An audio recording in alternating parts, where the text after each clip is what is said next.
number 582, a parent-teacher conference.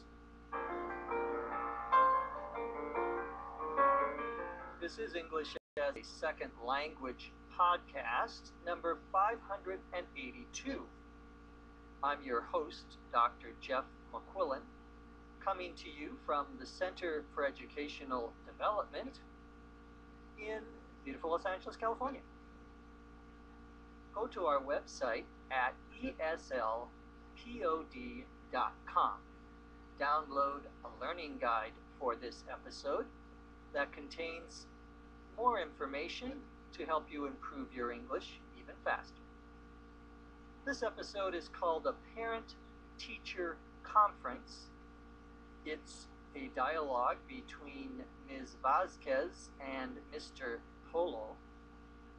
One is a teacher, one is a parent. They're talking about the parent's son and are going to be using a lot of vocabulary that you would hear if a parent were talking to a teacher about how his or her daughter or son was doing in school. Let's get started.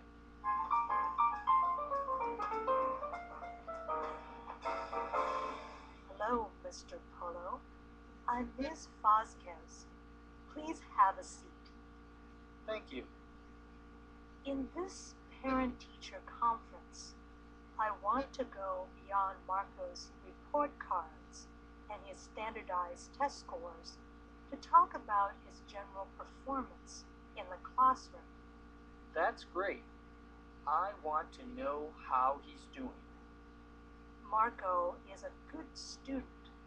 He's attentive in class, a hard worker, and hands in his homework on time.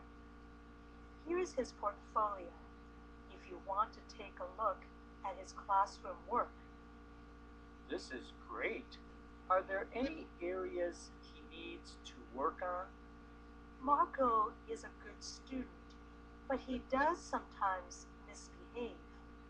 He often has disagreements with other students and loses his temper. I think he needs to work on his social skills. Well, I don't think that's the most important thing, do you? His academics are the most important, and he seems to be doing well in his subjects. It's true that academics are important, but learning to work cooperatively with other people is important too if he wants to get ahead in life, don't you think? I'll have a talk with him. I'm sure you'll see an improvement. I appreciate you taking this seriously.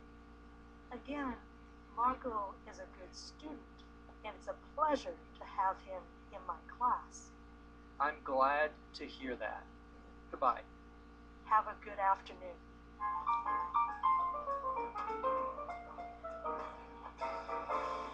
Ms. Vasquez begins our dialogue. She's the teacher. She says, "Hello, Mr. Polo. I'm Ms. Vasquez. Please have a seat." Typically, teachers would probably call parents Mr. or Mrs. something, not their first name, unless they knew each other already. Similarly, the parent would typically call the teacher Mr. something or Mrs. something or Ms. something. Mr. Polo says thank you. Ms. Vasquez asks him to have a seat, to sit down. She says, in this parent-teacher conference, I want to go beyond Marco's report cards and his standardized test scores and talk about his general performance in the classroom. A parent-teacher conference usually is something that schools will do. I'm talking about kindergarten through 12th grade, through high school, about 2 or 3 times a year. Some schools do it 4 times a year. This is one night when the teachers come to school and the parents go and can talk to their student's teacher. The idea is that the parent can get a better idea about how their son or daughter is doing by talking directly to the teacher. When I was teaching high school and junior high school, we would have these parent-teacher conferences. I absolutely hated them because, of course, all the parents think that their sons and daughters are perfect, and that if they're not learning something, it's because you aren't doing a good job teaching, rather than the kid playing video games 5 hours every night. But we'll get back to the dialogue.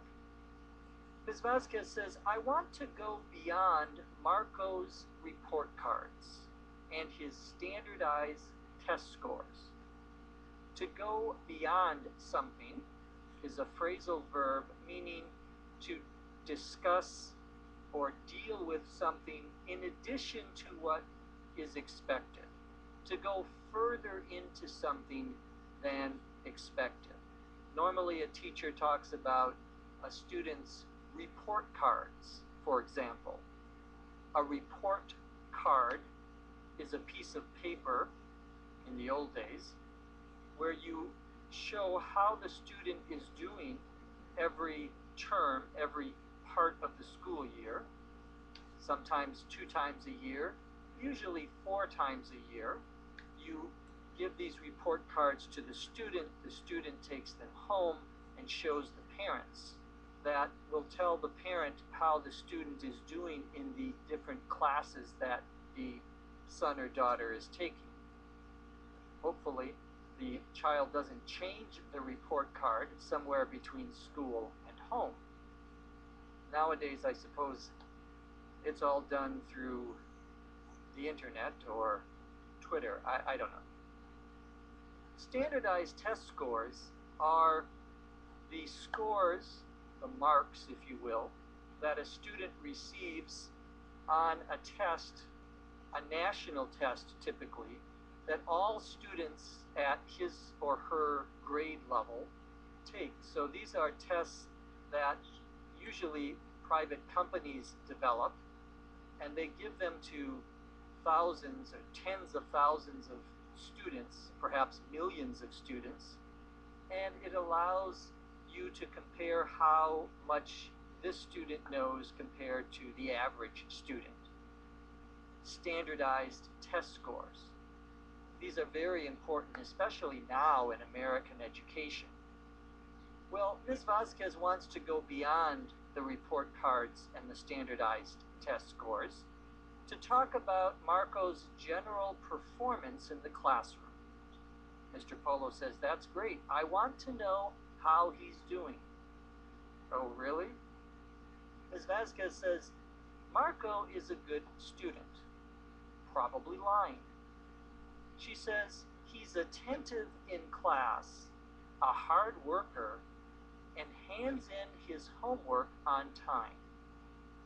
To be attentive means that you listen to what someone is saying, you pay attention to them.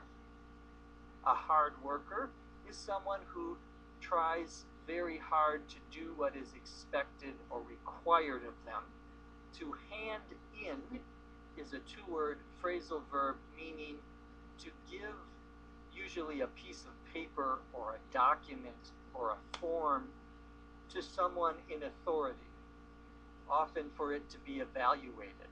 So we talk about how students turn in their homework.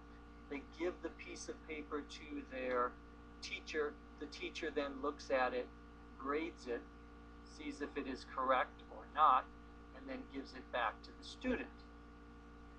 So Ms. Vasquez is saying that Marco is attentive in class, a hard worker, and hands in his homework, the assignments he does outside of school, at home, or the library, or wherever. Homework is one word. Ms. Vasquez